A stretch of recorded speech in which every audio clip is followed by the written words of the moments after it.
हाँ जी, तो hello everyone, आप देख रहे हो D20 का session number 2 only on the champion eagle.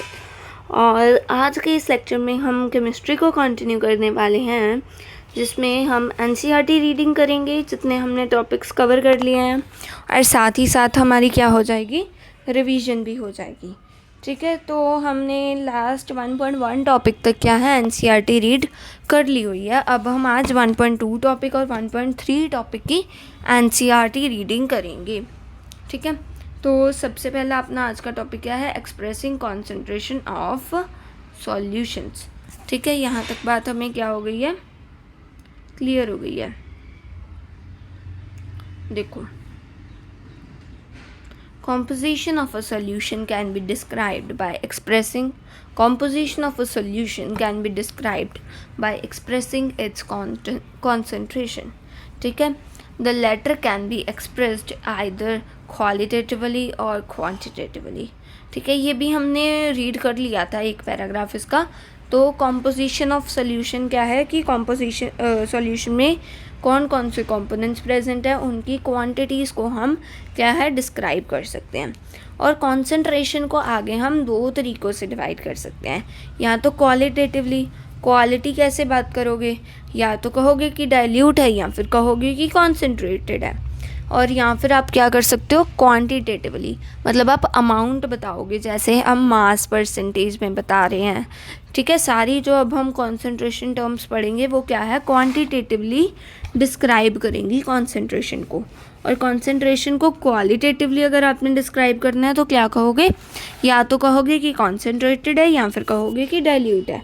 For example, qualitatively we can say that the solution is dilute, that is relatively very small quantity of solute, or it is concentrated, that is relatively very large quantity of solute. ठीक है, but in real life these kinds of descriptions can add to a lot of confusions. ठीक है, हम अगर देखो 3 solutions लें, तीनों में क्या है, हम 100 ml वाटर ले लें, तीनों में क्या ले रहे हैं, 100 ml वाटर ले रहे हैं। तो एक में हम क्या लें, 10 ml ले लें हम HCl, दूसरे में हम ले लेते हैं 50 ml HCl, और थर्ड में हम ले लेते हैं मान लो 80 ml HCl। तो आप किसको कॉन्सेंट्रेटेड कहोगे, किसको डाइल्यूट कहोगे, ये तो एक रिलेटिव टर्म हो जाएगी अपने पास। उसी तरीके से डाइल्यूट और कॉन्सेंट्रेटेड कहना क्या है, कन्फ्यूजन क्रिएट कर देता है, हमें क्वांटिटी का भी कुछ भी पता नहीं चल पाता साथ के साथ। ठीक है, दस the need for quantitative description of the solution is required. There are several ways by which we can describe the concentration of a solution quantitatively. सबसे पहला क्या है, मास परसेंटेज। मास परसेंटेज में क्या आएगा, mass by mass. The mass percentage of a component of a solution is defined as, mass percentage of a component किसके equal होता है, अगर तो हम बात करें मास परसेंटेज ऑफ सोल्यूशन तो क्या लेंगे, ऊपर सॉल्यूट नीचे सॉल्यूशन, दोनों का क्या लेंगे, मास लेंगे, क्योंकि क्या है, मास परसेंटेज, परसेंटेज है तो साथ ही साथ क्या है, 100 से मल्टीप्लाई कर देंगे। लेकिन हमें पूछा है mass percentage of a component, component अब सॉल्यूट भी हो सकता है, सॉल्वेंट भी हो सकता है, तो ऊपर क्या आएगा, mass of the component. Component कौन सा है, सॉल्यूट है, मास परसेंटेज ऑफ सॉल्यूट पूछी है या मास परसेंटेज ऑफ सॉल्यूशन पूछी है, तो मास ऑफ सॉल्यूट लेंगे हम न्यूमरेटर में। ठीक है, अगर मास परसेंटेज ऑफ सॉल्वेंट पूछा है तो mass of solvent in the solution लेंगे। ठीक है, डिवाइड बाय तो टोटल मास ही करेंगे, एंड इनटू क्या कर देंगे, 100 कर देंगे।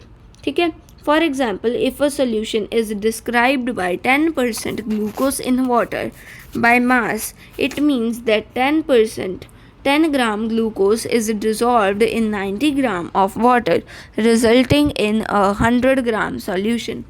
Concentration described by mass percentage is commonly used in industrial chemical applications.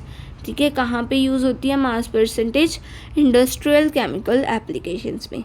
For example, commercial bleaching solution contains 3.62 mass percentage of sodium hypochloride in water. ठीक है, sodium hypochloride को water में ऐड करते हैं तो एक कमर्शियल ब्लीचिंग सॉल्यूशन बनता है। और भी बहुत सारे कंपोनेंट्स ऐड करते हैं, लेकिन मेन कंपोनेंट क्या है, सोडियम हाइपोक्लोराइड। ठीक है, उसे वाटर में ऐड करते हैं किस परसेंटेज में, 3.62% बाय मास से हम ऐड करते हैं। ठीक है, तो इसे हम कहाँ पे यूज़ करते हैं, मास परसेंटेज कॉन्सेंट्रेशन टर्म को, इंडस्ट्रियल केमिकल एप्लीकेशंस में। सेकंड है volume percentage. Volume percentage same ही होगी, जस्ट ऊपर क्या आएगा, volume of component upon total volume of solution into क्या कर देंगे हम, 100 कर देंगे। For example 10% ethanol solution in water means 10 ml of ethanol is dissolved such that the total volume of solution is 100 milliliters। ठीक है, तो वाटर की कितनी हो जाएगी वॉल्यूम, वाटर की वॉल्यूम हो जाएगी 90 मिलीलीटर्स। यहाँ तक बात हमें क्या हो गई है, clear. Solutions containing liquids are commonly expressed in this unit. कौन से सॉल्यूशंस, लिक्विड सॉल्यूशंस को हम इसके थ्रू वॉल्यूम परसेंटेज के थ्रू क्या है, कंपेयर करते हैं, एक्सप्रेस करते हैं। For example and 35% volume by volume solution of ethylene glycol.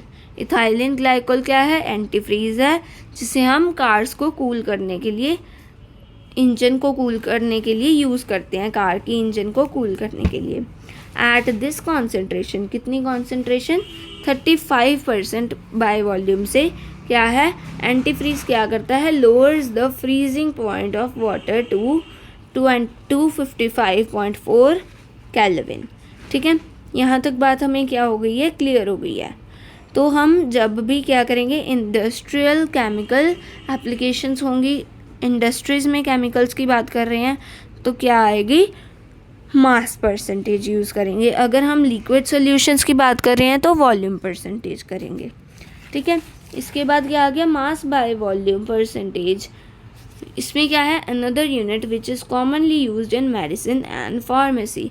Medicine और फार्मेसी, उसमें कौन सा यूनिट यूज़ होता है, ये आप इम्पॉर्टेंट है, इसको आप ज़रूर याद करना। वैसे तो सभी इम्पॉर्टेंट है, इसे आप ज़रूर याद कर लेना। ठीक है, कौन सा यूनिट यूज़ होता है, मास बाय वॉल्यूम। ठीक है, it is the mass of solute dissolved in 100 millilitres of a solution. यहाँ तक बात हमें क्लियर हो गई है। देन अपनी फोर्थ कॉन्सेंट्रेशन टर्म आ गई है, 5 पर मिलियन। 5 पर मिलियन क्या है, when a solute is present in trace quantities it is convenient to express concentration in 5 per million. इसे हमने फर्स्ट एनसीईआरटी के पेज में भी पढ़ा था कि टूथपेस्ट में फ्लोराइड आयंस की कॉन्सेंट्रेशन, ठीक है, 1, ठीक है, तो वहाँ पे अगर उतनी क्वांटिटी रखते हैं, उतनी कॉन्सेंट्रेशन रखते हैं फ्लोराइड आयंस की, तो टूथ डिके को प्रिवेंट करती है। लेकिन अगर उससे ज़्यादा करते हैं तो वो खुद क्या है, टूथ को ख़राब कर देती है, टूथ को मोल्टन कर देती है। यहाँ तक बात हमें क्लियर है। इसके बाद देखो, it is defined as number of parts of the component total upon total number of parts of the components in solution.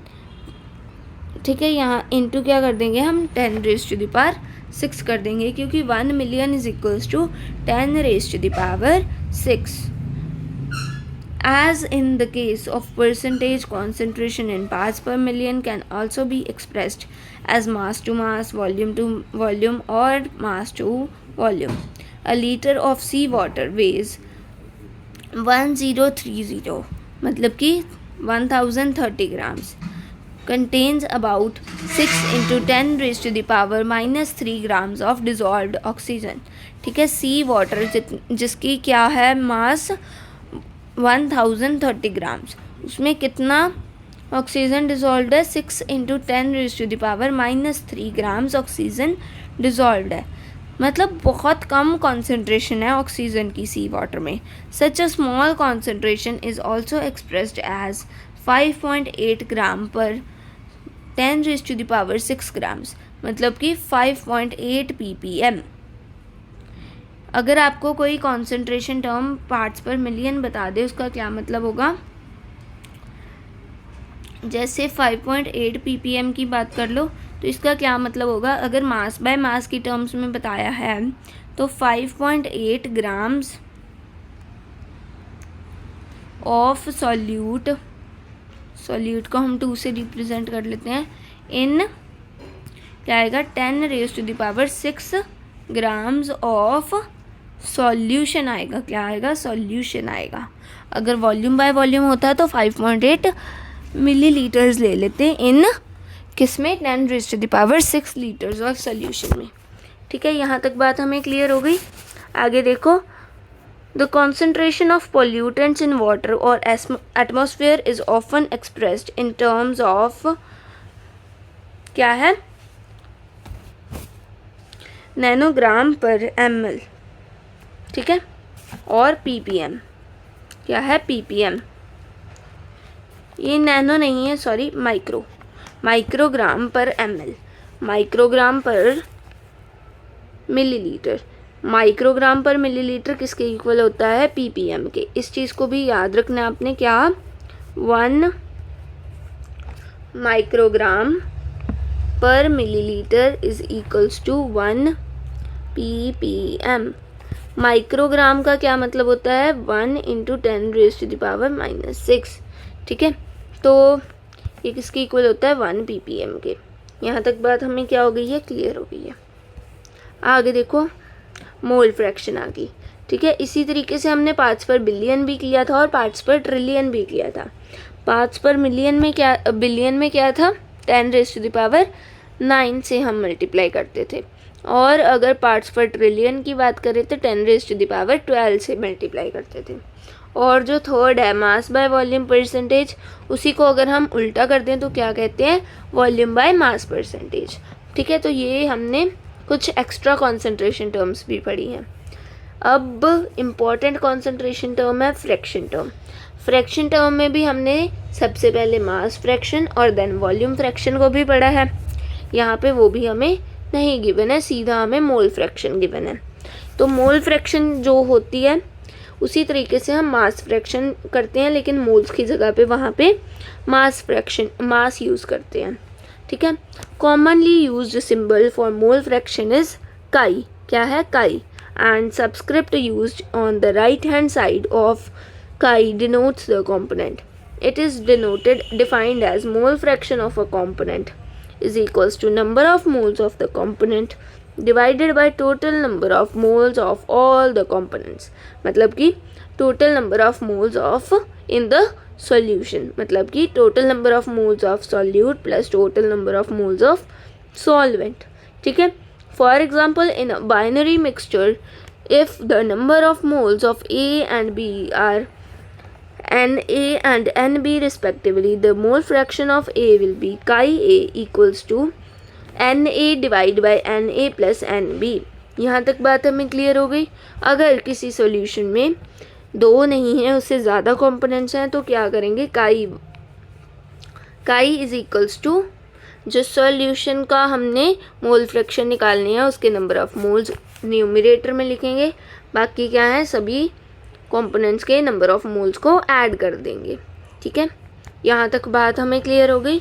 इसके बाद क्या है? It can also be shown that in a given solution sum of all the mole fractions is unity. ठीक है, क्योंकि पूरे solution की अगर हम इकट्ठे की बात करें तो उनमें अगर सभी कंपोनेंट्स की मोल फ्रैक्शन को ऐड कर दे तो क्या आता है? 1 आता है। ये भी हमें पता था, और हमें तो ये भी पता था कि chi1/chi2 is equals to n1/n2। जो टोटल nt और nt था वो क्या हो गया था? कैंसिल आउट हो गया था। ठीक है, तो क्या आ गया था? रेशो भी हमने निकाल ली थी मोल फ्रैक्शन की। ठीक है, आगे देखो, mole fraction unit is very useful in relating some physical properties of solutions, say vapor pressure with the concentration of the solution, and quite useful in describing the calculations involving gas mixtures. जहाँ पे भी gas के mixtures आते हैं वहाँ पे क्या है? हमें ईजी हो जाता है। वेपर प्रेशर की बात कर रहे हैं, वहाँ पे हम मोल फ्रैक्शन को यूज़ कर लेते हैं। मैंने आपको सॉल्युबिलिटी में भी बताया था, जब हम गैशियस सॉल्यूशंस की बात कर रहे होते हैं तो हम कौन सा यूनिट यूज़ करते हैं, कौन सी कॉन्सेंट्रेशन टर्म को यूज़ करते हैं डिफाइन करने के लिए, क्या है, मोल फ्रैक्शन। ठीक है, तो मोल फ्रैक्शन का यूनिट क्या होता है, मोल फ्रैक्शन तो एक रेशियो है, तो यूनिट लेस होती है। देखो यूनिट लेस क्यों होती है, रेशियो क्यों है, सबसे पहली बात तो ऊपर भी नंबर ऑफ मोल्स है, नीचे भी नंबर ऑफ मोल्स का सम है, लेकिन यूनिट तो क्या है, ऊपर भी मोल है, नीचे भी mole plus mole plus mole plus mole, 5 times mole से प्लस करोगे तो 5 मोल बन जाएगा। ठीक है, तो 5 मोल, मोल तो यूनिट ही रहेगा, ऐड करोगे तो सेम यूनिट रहता है, मल्टीप्लाई करोगे तब क्या होता है, स्क्वायर होता है। तो अब ऐड किया तो सेम यूनिट ही रह गया, मोल और मोल क्या हो गया, कैंसिल आउट हो गया। जो भी फ्रैक्शन टर्म्स होती हैं वो क्या होती हैं, यूनिट लेस होती हैं। यहाँ तक बात हमें क्या हो गई, अब क्लियर हो गई है। ठीक है, इसके बाद हमें कुछ एग्जाम्पल्स दिए हुए हैं, इन एग्जाम्पल्स को आपने खुद सॉल्व करना है और इनको मैं शॉर्ट्स की फॉर्म में आपको इनका सोल्यूशन प्रोवाइड कर दूंगी, तो आप वहाँ से देख सकते हो। ठीक है, इसके बाद अपनी नेक्स्ट कॉन्सेंट्रेशन टर्म आ गई है मोलैरिटी। मोलैरिटी क्या है, जिसको हम कैपिटल एम से डिनोट करते हैं, क्या है, it is defined as the number of moles of solute dissolved in 1 litre. मतलब कि 1 लीटर क्या होता है, 1 क्यूबिक डेसीमीटर, मतलब कि 1 litre is equals to 1 decimetre cube. ठीक है, यहाँ तक बात हमें क्लियर हो गई। फॉर एग्जाम्पल 0.25 मोल पर लीटर, मोलैरिटी का यूनिट क्या होता है, मोल पर लीटर या फिर मोलर, जिसे हम कैपिटल एम से डिनोट करेंगे। ठीक है, of NaOH means that 0.25 moles of NaOH have been dissolved in 1 litre और 1 cubic decimetre of a solution. ठीक है, यहाँ तक बात हमें क्लियर हो गई। NCERT में देखो कितना सिंपली आपको बताया हुआ है, और अगर आप पहले NCERT पढ़ते आपको कुछ भी नहीं समझ आना था। ठीक है, लेकिन अब अगर आपने समझा हुआ है, सारे लेक्चर्स को देखा हुआ है, तो आपको NCERT में से कुछ डिफ़िकल्ट ही नहीं लग रहा होगा। ठीक है, इसके बाद आ गया मोलैलिटी। मोलैलिटी क्या है, स्मॉल m से रिप्रेजेंट करते हैं। It is defined as the number of moles of solute per kilogram of the solvent. क्या आना है, सॉल्वेंट आना है। ये अपनी ट्रिक की क्या थी, एक्सेप्शन थी। क्या थी, एक्सेप्शन थी। Molality small m is equals to number of moles of solute over mass of solvent in kilograms. For example, 1 mole per kg or 1 mole is solution of KCl means 1 mole, that is 1 mole में कितने grams of KCl present होता है, 74.5 grams होता है। Is it dissolved in 1 kilogram of water, किसमें, 1 kilogram of water, ना कि solution. ठीक है, each method of expressing concentration of the solutions has its own merits and demerits. Mass percentage, parts per million, mole fraction and molality are independent of temperature, whereas molarity is a function of temperature. This is because volume depends on temperature and mass does not. क्या है, volume depends on temperature but mass does not. यहाँ तक बात हमें क्या हो गई है, क्लियर हो गई है। इसके बाद अपनी 3 और कॉन्सेंट्रेशन टर्म्स बच गई हैं जो हमें NCERT में यहाँ पे नहीं गिवन है। कौन कौन सी है, सबसे पहली तो है फॉर्मेलिटी। क्या है, फॉर्मेलिटी। फॉर्मेलिटी इक्वल टू क्या होता है, मोलैरिटी होता है फॉर आयन। ठीक है, आयनिक कंपाउंड्स के लिए यहाँ। इसके बाद अपने पास आती है स्ट्रेंथ और इसके बाद आएगी नॉर्मेलिटी। ठीक है, स्ट्रेंथ किसकी इक्वल होती है, mass of solute over volume of solution, मतलब कि टोटल वॉल्यूम। लेकिन नॉर्मेलिटी किसके इक्वल होती है, number of gram equivalence upon में वॉल्यूम। ये दोनों भी क्या है, स्ट्रेंथ भी और नॉर्मेलिटी भी क्या है, टेम्परेचर डिपेंडेंट है। ठीक है, नॉर्मेलिटी को और क्या लिख सकते हैं, normality is equals to number of moles into n factor upon में वॉल्यूम लिख सकते हैं। Number of moles upon volume क्या हो जाएगा, अपने पास मोलैरिटी हो जाएगा, तो normality is equals to molarity into N factor भी हम लिख सकते हैं। ठीक है, तो यहाँ तक बातें हमें क्या हो गई है, क्लियर हो गई है, और हमारी सारी क्या है, रिवीजन भी हो गई है।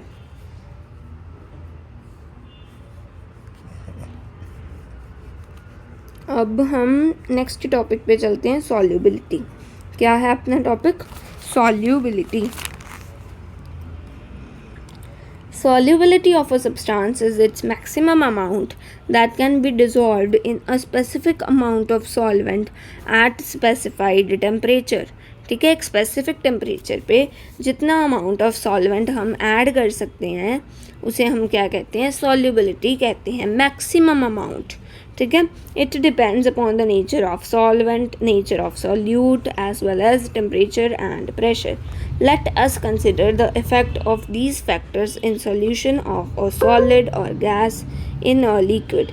ठीक है, कौन कौन से सॉल्यूशंस की बात करनी है हमने, जिसमें सॉलिड सॉल्यूट हो इन गैस सॉल्वेंट, और सेकंड क्या है, गैस इन लिक्विड, मतलब कि गैस सॉल्यूट हो और लिक्विड सॉल्वेंट हो। ठीक है, यहाँ तक बात हमें क्लियर हो गई। तो सबसे पहले हम बात कर रहे हैं solubility of solid in liquid. ये एक सिंपल टॉपिक है, हमने सारा कवर किया हुआ है, ये भी अपने लिए क्या है, जस्ट एक रिवीजन है। तो पढ़ो, every solid does not dissolve in a given liquid. ठीक है, हर एक सॉलिड तो लिक्विड में डिज़ोल्व नहीं होता है, इस चीज़ को आपने याद रखना है। बहुत से सॉलिड्स ऐसे होते हैं जो क्या है, लिक्विड में डिज़ोल्व नहीं करते हैं। ओके, चलो मान लो आपने पानी लिया, उसमें आपने प्लास्टिक को ऐड कर दिया, प्लास्टिक क्या पड़ा पड़ा डिज़ोल्व हो जाता है, नहीं होगा डिज़ोल्व। तो हर एक सॉलिड क्या है, डिज़ोल्व नहीं होता लिक्विड में। ठीक है, यहाँ तक बात हमें क्लियर हो गई। While sodium chloride and sugar dissolve readily in water, naphthalene and anthracene do not. ठीक है, कौन कौन सी एग्जाम्पल्स दी हैं, सोडियम क्लोराइड एंड शुगर, मतलब कि नमक और चीनी क्या है, पानी में डिज़ोल्व हो जाते हैं, लेकिन नेप्थलीन और एंथ्रासीन क्या है, नहीं डिज़ोल्व होंगे। On the other hand, naphthalene and anthracene dissolve readily in benzene, but sodium chloride and sugar do not। ठीक है, अब जो नेप्थलीन और एंथ्रासीन है वो किस में डिज़ोल्व होते हैं, बेंजीन में हो जाते हैं, लेकिन सोडियम क्लोराइड और शुगर क्या है, बेंजीन में डिज़ोल्व नहीं होते। अब इसका रीज़न क्या है, आपको अच्छे से पता है, ये तो हमने पढ़ रखा है, मतलब एग्जाम्पल नहीं पढ़ी थी, लेकिन इतना तो पढ़ा था ना कि लाइक डिज़ोल्व्स लाइक।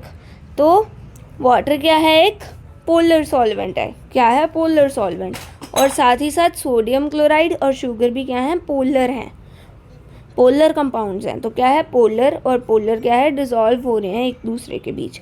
वाटर के अंदर सोडियम क्लोराइड और शुगर क्या है, डिज़ोल्व हो पा रहे हैं, लेकिन बेंजीन क्या है, नॉन पोलर, क्या है, नॉन पोलर। नॉन पोलर के अंदर फिर नॉन पोलर सब्सटेंसेस ही डिज़ोल्व होते हैं।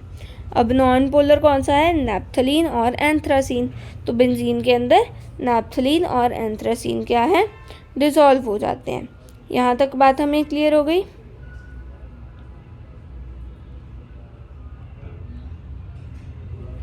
आगे देखो, it is observed that polar solutes dissolve in polar solvents and non-polar solutes in non-polar solvents.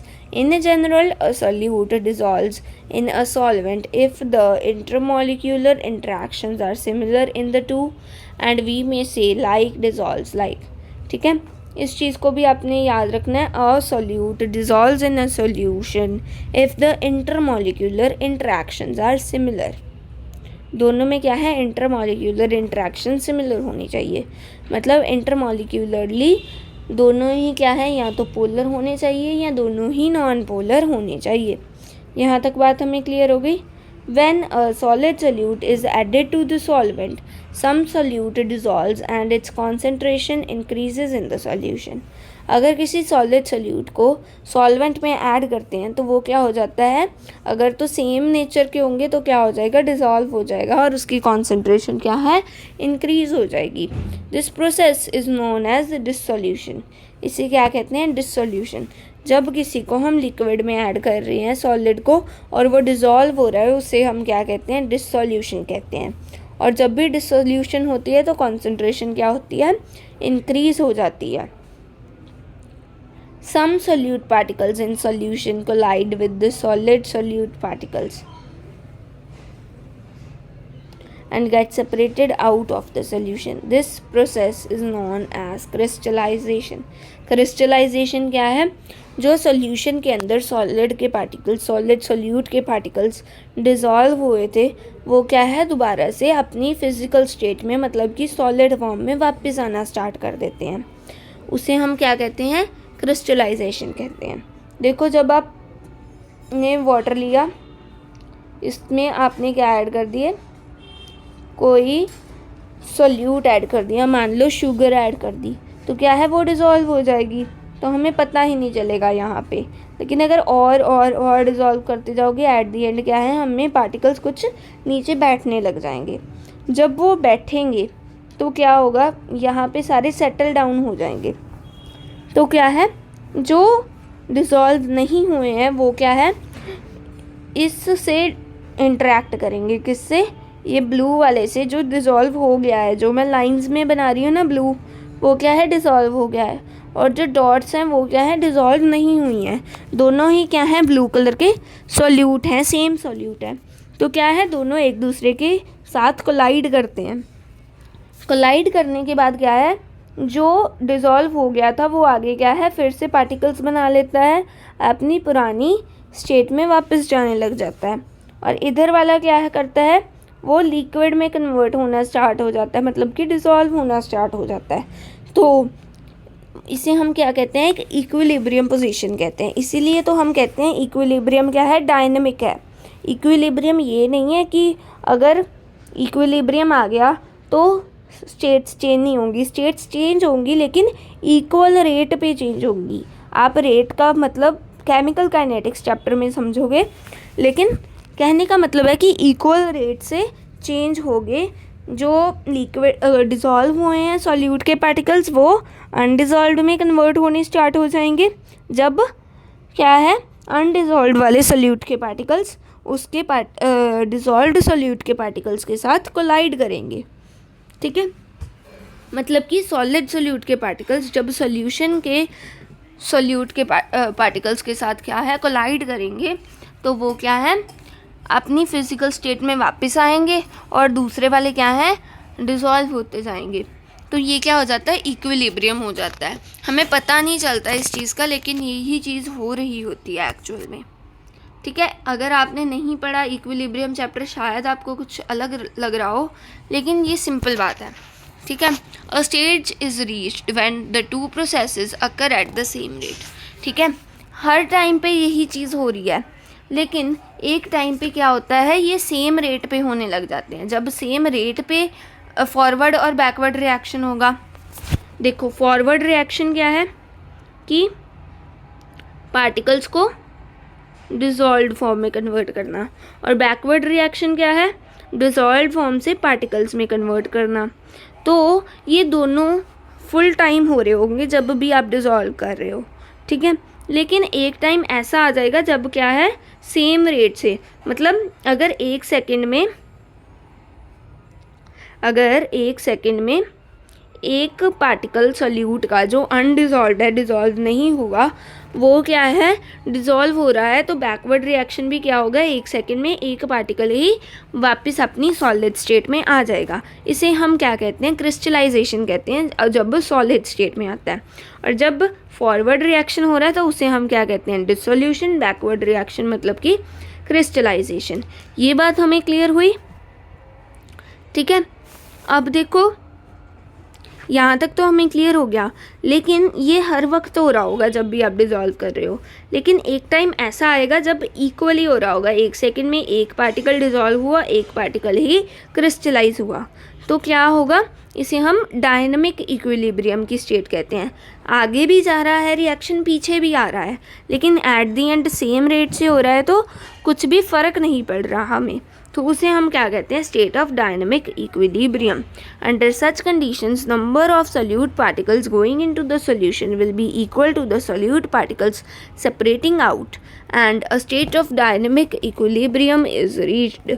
और डायनामिक इक्विलिब्रियम आता कब है, जब क्या है, जो सॉल्यूशन है सैचुरेटेड हो जाता है. कब आता है? जब सॉल्यूशन सैचुरेटेड हो जाता है।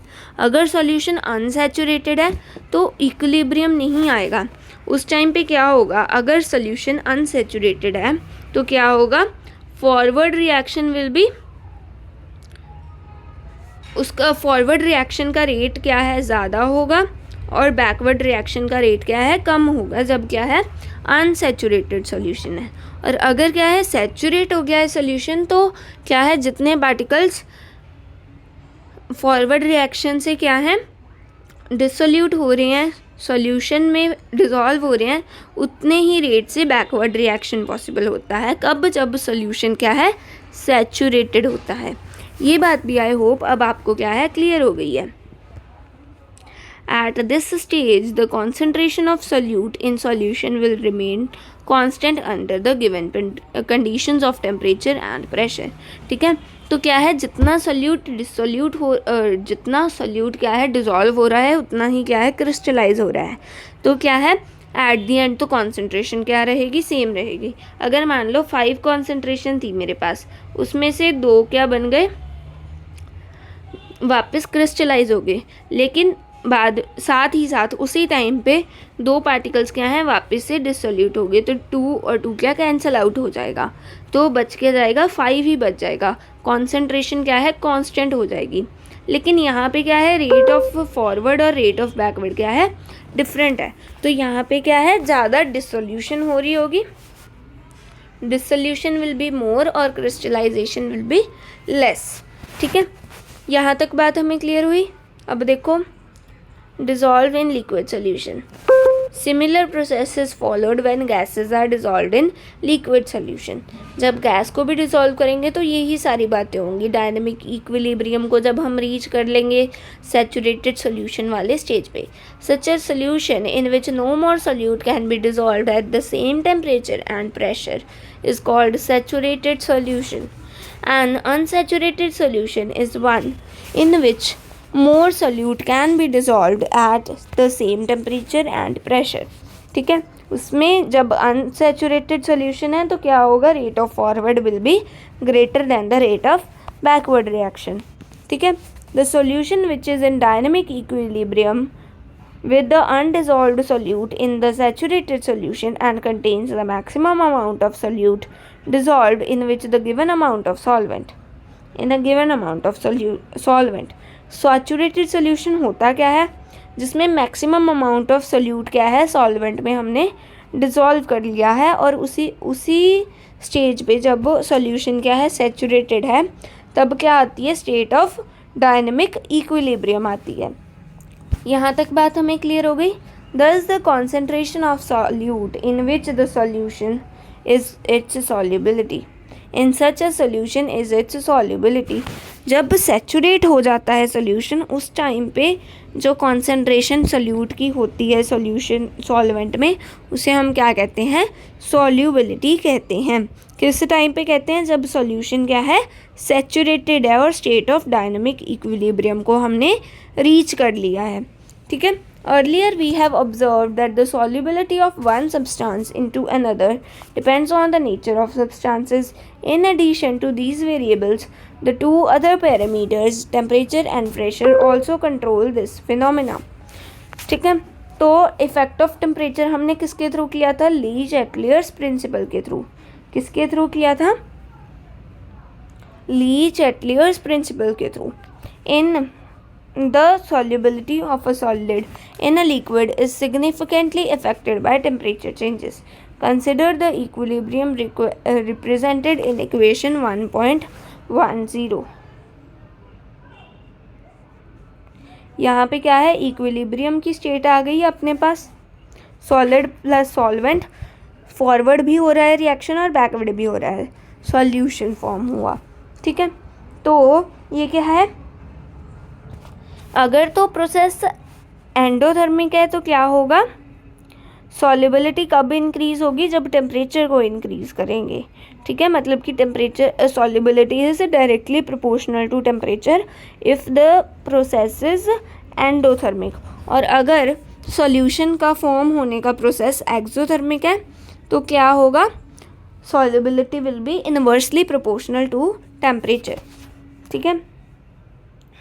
In general, if in a nearly saturated solution the dissociation process is endothermic, the solubility, कौन सा प्रोसेस है? डिसोसिएशन प्रोसेस एंडोथर्मिक है।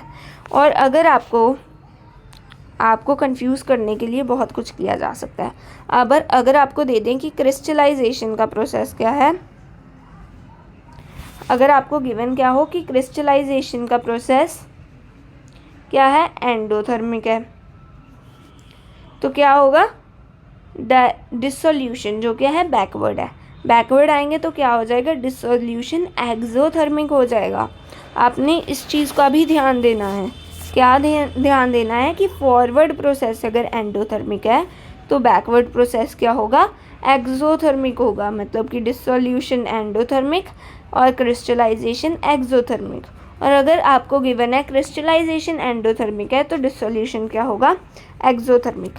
लेकिन हम टेम्परेचर को किसके थ्रू देखते हैं कि टेम्परेचर सॉल्युबिलिटी पे इन्वर्सली प्रोपोर्शनल होगा या डायरेक्टली प्रोपोर्शनल? एंडोथर्मिक या एक्सोथर्मिक नहीं देखना, साथ में आपने ये भी चीज़ देखनी है कि डिसोल्यूशन प्रोसेस एंडोथर्मिक है या क्रिस्टलाइजेशन प्रोसेस एंडोथर्मिक है।